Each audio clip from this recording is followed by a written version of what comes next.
we're trying to implement intervention. We rely a lot on CT perfusion. That was the field back then that we taught CT perfusion maybe, and Dawn, as you remember, was purely CT perfusion based, and we were part of that. And there were a lot of other clinical trials that were driving that on CT perfusion. So till 2016, we taught, okay, we are driving the intervention based on CT perfusion. But this has changed significantly. I would say 180 from that. Aspects is queen or king. Aspects dominates today our decision up to 24 hours, where Dawn and diffuse rely on diffuse to rely on MRI or CT perfusion. There are tons of data supporting that. If you have a good aspects, if you open the vessel up to 24 hours, the results on the late window are as good as. So good aspects. What about bad aspects? Maybe patients with aspects of 6 or higher, they benefit. So we just start getting more and more inclusive to the point that if the patient doesn't have a horrendous stroke, and Tudor talk about in extremis, they are randomizing patients with an aspect of 0. All those points are gone. And they're going to randomize for intervention or not to see if it makes sense to treat these patients. So we can detect that on our flat panel CT that we have on every single of our cath labs here. We have luxury in our country here in the West that we can do a CAT scan on the table. The more you image these patients, so if you stop at the R to do a CT, Dr. Nima showed these numbers yesterday. What is the number, Nima, for Baptist? Door to CT? 15 minutes. 15? 1-5. Yeah, so you invest 15 minutes to get a CT, and the more imaging you add, the more time you invest, to the point that if you're going to do a CTA and a CTP, you're probably talking about 30 to 40 minutes of investment for all that to be processed in a system that does a lot. 253 on the last 12 months to be precise in terms of thrombectomy. If you had MRI for wake up protocol and others, in France, the whole country runs on MRI, so they're better than we are. But if we add MRI, it does delay even more. So the more you image, the more you delay. Nima put this together. When we arrived, we put rapid all over our hospitals, and we have a different profile. If the patient comes straight to the mothership, you see the number there, takes on average back then in 2017 when Nima published that, you see that the number that is 48 minutes. So if this patient comes from an outside facility and land or drive to the hospital, you see that the number is 12 minutes. So that tells you exactly how much time this process takes, because the patients are coming to the hospital anyway. So if you bypass the emergency room and bypass the imaging that you invest in assessing this patient, naturally, there'll be the medical assessment of this person that you're going to invest a couple of minutes, but you save right here 30 plus minutes of that intervention. These guys did that first. Naturally, that study is not direct to the cath lab, direct to the cath lab for patients that already got standard imaging, but that show a 30 plus minute difference. Dr. Mark Riba, their dear colleague from Barcelona, and their team in Spain, they have a very organized system in Catalonia. They did this randomized trial where they randomized the patient to go through a standard imaging process versus go straight to the cath lab, get a CT on the table to see if this patient has a hemorrhage or not, and go intervene or not. So here is the direct to angio or a direct to CT, and those are the results of their study. You see here they enrolled 174 patients, and you see exclusions there, end up with this 73, 74 patients on either group. And you see here a significant difference in the modifying ranking scale for the group that went straight to the angio suite. And that's a lot here. I'm going to skip for that for sake of time, but that's significant difference in time. You saw on Nima's paper a 12 to 42. This is an 18 to 42. And you see here the door to reperfusion, you save about 30 minutes. That's expected, right? Because that's the time that you would invest to do all the imaging that we typically do, namely CT, CTA plus minus CT perfusion. So the Catalonia study, Mark Ribos' paper, is driving two protocols, one that we adapt, waiting for the FDA to give us clearance to be part of this call. We trust, where Mark Ribos and Raul Nogueira are the international PIs. The idea is to randomize patients. So EMS is calling, I have a patient with a LEMS of 5, I'm coming to our emergency room. The idea is 8 to 5, working hours, Dr. Day is on call, they're gonna call Dr. Day here, this patient is coming, this patient is a we trust candidate. Talk to the family, are you okay with us doing randomization? So you start seeing that it's not easy to make that happen in a clinical research environment, because you got to get a hold of the family. You got to call the cath lab. Are the machines available? Oh, Dr. Nima has a patient in room 6. Dr. Hanno has a patient in room 7. So a machine has to be available for that to happen. And then you think about randomizing and bypassing. That's going to happen, is happening. This randomization is already ongoing. And we're about to embark on that, doing for these patients that go direct to angio, a cone beam CT on the table.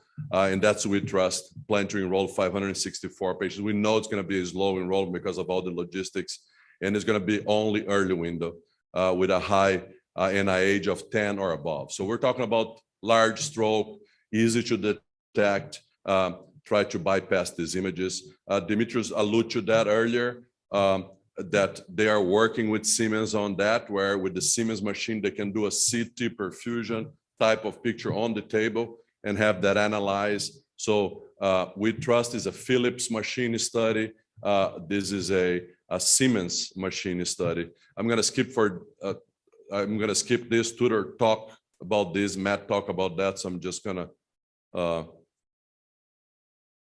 this is just to quote Matt Hill there. GTFVO, so you can read that. I'm going to skip for that. This is the one that Tudor didn't have a chance to address. We are enrolling on that with Italo Linfante from Miami, trying to use this molecule that there's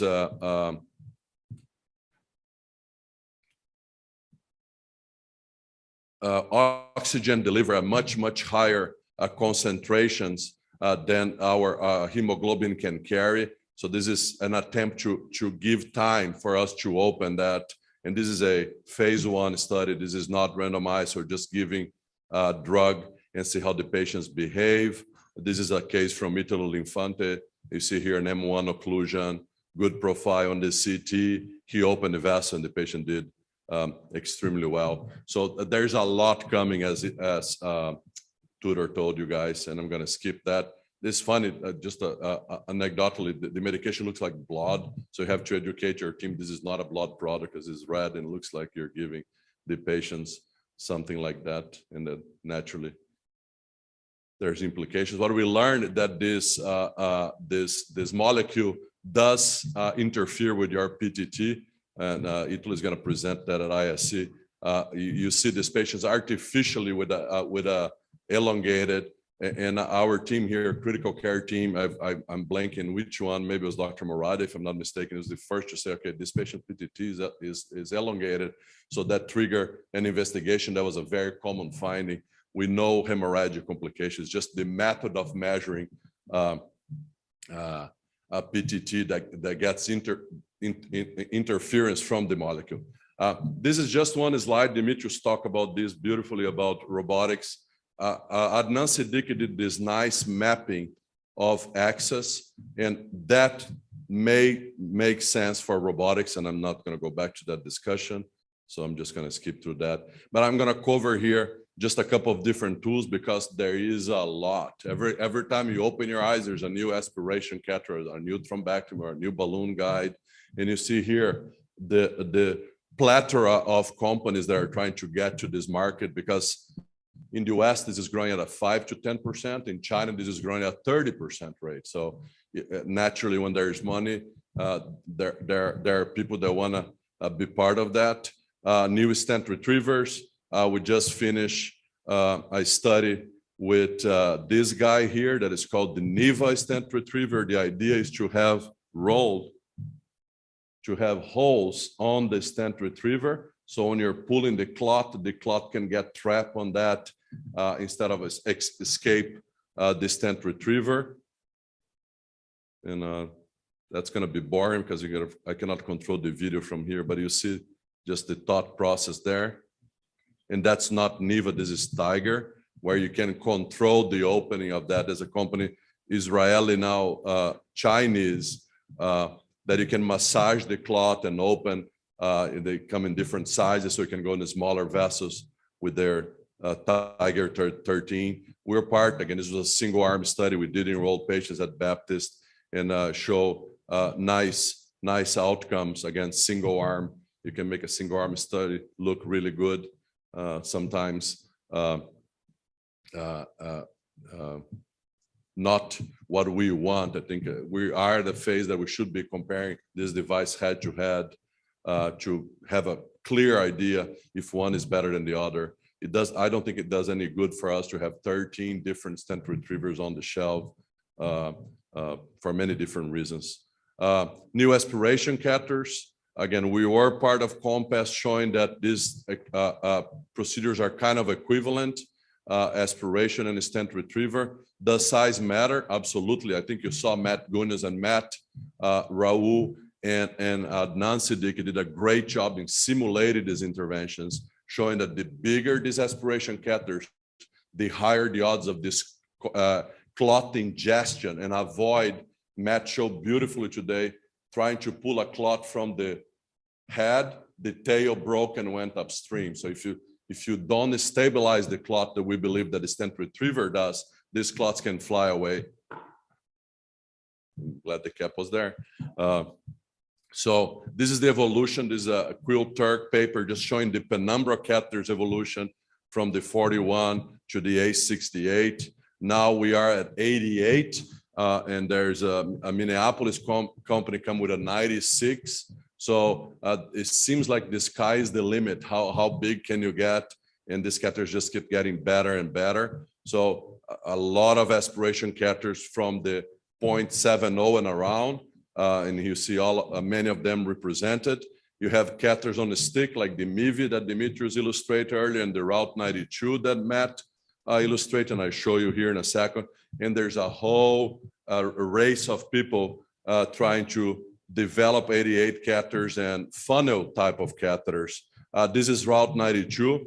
We enroll a couple of patients there, randomizing this system against Stryker Vecta 74 for aspiration for large vessel occlusion. It is a system with a guide, long sheath, a catheter on a stick that I call high point, and a super nice, slippery, lubricious dilator that I call the Tenzing. And with that, you can push this all the way. And here's a case from a video from Matt Gunas and Ajit Puri. You see that snake navigating all the way to the siphon of the carotid. Can you play that again on the left side? So you see here the case from Ajit that he's pushing the 88 on the M1, and on the left, your right of the screen, you're seeing the model just showing how well this navigates, and it works very well and makes for procedures really, really quick for aspiration with a nice ingestion of clot. And you see here another one. You see here on the lateral how that navigates without a wire. So you're going Cobra, you're going without a wire, just pushing the Tenzing, and this navigates really well and get where it needs to go. This is another case from Ajit, has beautiful recording of this. And he puts, I'm gonna skip this for sake of time. We showed that earlier. This is just a M1 occlusion. And here you see single aspiration, 7 minutes from groin to M1 reopening. Can you play this video, please? Okay, never mind, it's playing now. So we knew that this was there on the CTP, and it would just have the same stroke that was already established there. Ajit and interventions like to put fancy names in things that they do. He called this the slick technique, and he put together our series. And my mission with our research fellows that Eric's Eric and Nima's names were not on this paper. They deserve to be there and they should be there. They work on the patients. The Q catheter, this is MIVI. Dimitri showed that earlier. I'm not going to go to that again. Similar concept. We published this with David Combs and Alex Bernstein, showing that if you think about the way flow works and your aspiration works, is R to the fourth. So depending on the length of your tube and diameter of your tube, you're going to get your aspiration power. What happened with a lot of these catheters, for example, if you have a 0.70 catheter, this catheter is 0.70 from here to the outside of the groin. What happened with Route 92 and MIVI, you cut the tube. So your 70 or your 88 tube is very short. And once you connect on the big catheter, you have a much bigger inner lumen, inner diameter, and you're going to aspirate with a higher aspiration power. And we showed that in the smaller the catheter, you see the difference here with the 3 max so this makes a lot of sense for smaller vessels and smaller catheters. You see it's 250% more aspiration power on a 3 max compared to on a Q3 compared to the 3 max. This is a distal embolic, quote unquote. It's called the DAISY. It's called the DAISY. This is essentially a little ball of polyethylene that you can go beyond the clot and open. So the clot cannot break loose and go upstream, and they're about to finish their clinical trial. This is another aspiration catheter family called Zoom. They also have an 88. So this patient has an M1 occlusion. And you see here that with okay collateral. So we're going through the groin with a Zoom 88 and Zoom 71 together. Zoom 88 could not go beyond the siphon. We pushed the 71 on the M1 and reopen the vessel. This is a funnel catheter that I told you about. This idea from a guy named Mark Rebo again. What about if you don't do a balloon here? What about if you put a stent-like structure that is not deployable and you arrest flow when you're pulling the clot inside? So I told you about funny names. This is called Anaconda. And here is Dr. Rebo's Anaconda that should be coming. Tudor, do you know when they're going to start trial with that? They completed the trial in Europe, yeah. Going to go for FDA approval now. Without but, West trial? Yeah, I mean, of course, that's the strategy, but Gotcha. they finished in Europe. The results are pretty good. They're just published recently.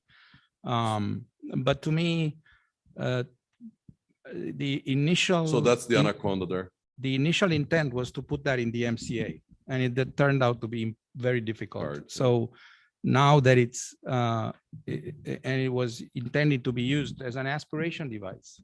And now you kind of have to stop before the MCA. And to me, this is going to be now a balloon guide catheter, right? Yeah. A gentler balloon guide catheter. Yeah, I think that's going to be the application for it. But it turns out that if you aspirate even from proximal with this, you get decent results, but you have to use a stent reaver. Yeah, thank you, Tudor.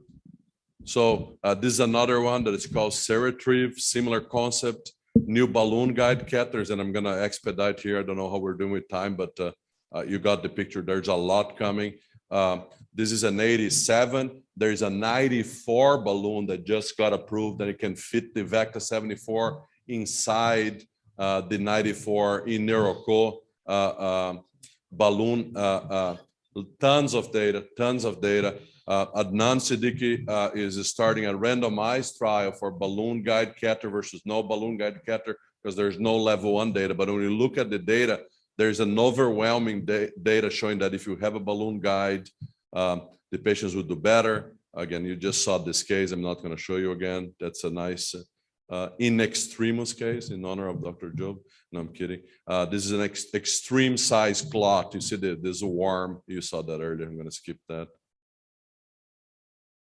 We got excited with funny things when you're interventionalist. A large clot. I'm just going to skip this. This is just more thrombectomy showing balloon guide. This is a cool one. We did the first head-to-head comparison with in the modern literature with Raul Noguera and the team, 50 centers all over the world, randomizing patients to Solitaire versus a German company / Chinese company named Phenox with their stent retriever called Preset that was designed by the same guys that designed Solitaire. So we're going to be presenting the results of that at ISC next year. But that's our goal, right? This is a true ticket tree. You see the MRI of this person? There's no DWI hit on the MRI. That's what we want to accomplish. We got lucky on that. So what do you call that? What's the patient's diagnosis? No, seriously. I mean, we proposed the term reversed ischemic attack because it's not a stroke because you have no proof of damage. Good point. It's not a TIA because that's spontaneous, but no journal has bought the concept. So we abandoned it. We had described a couple of patients like that. So if you, In Brazil, we call that a miracle. That's like, it's just like. That's what Robert would say. He's a miracle. But I think that's interesting what Dr. Jovin is saying, right? This patient came with a stroke syndrome, but you do an MRI post-op, there's no stroke. So do you tell this patient he had a stroke or not? That's an So the interesting first version was aborted stroke. Then we said it's a too political of a term. And then we said reversed ischemic attack. But maybe we can add more cases. And I have two guys that are eager to learn that, eager to write that and add cases and get that resubmitted. What is not on the guidelines, we talk a lot about that. Pediatric patients, we are collaborating with the Stroke Net in a trial on that. We know about Endolo. Tutor is already running a trial on bad aspects, and I put 0 here in your honor, Tutor. In Extremes is the only one that is adding 0. The others, like Select2, that just got completed, among others, are going for aspects 6 and lower. What about Beyond 24? Tudor and Raul in China already answered the posterior circulation. Not about MIVO, we're about to embark on that. What about tendon occlusions? There's a lot of data coming, and I think that's super cool that we can rely on that to make our clinical decisions on data. That I think is very, very reassuring for us and for our patients. So this is what is coming, and I think there's much more. For sure, the only constant that is change, this is evolving. There's a lot that is coming in. What is the nicest part is on the best interest of the patient, and we see a lot of patients going back to normal function. As Nima showed yesterday on his video, that's true Lazarus effect. You see somebody plegic and aphasic, and all of a sudden, oops, she's back to normal life. I think that's very inspiring to get all of us in this room. With that, I'll stop, and then we can discuss any of these gazillion topics that we touch superficially upon. Thank you.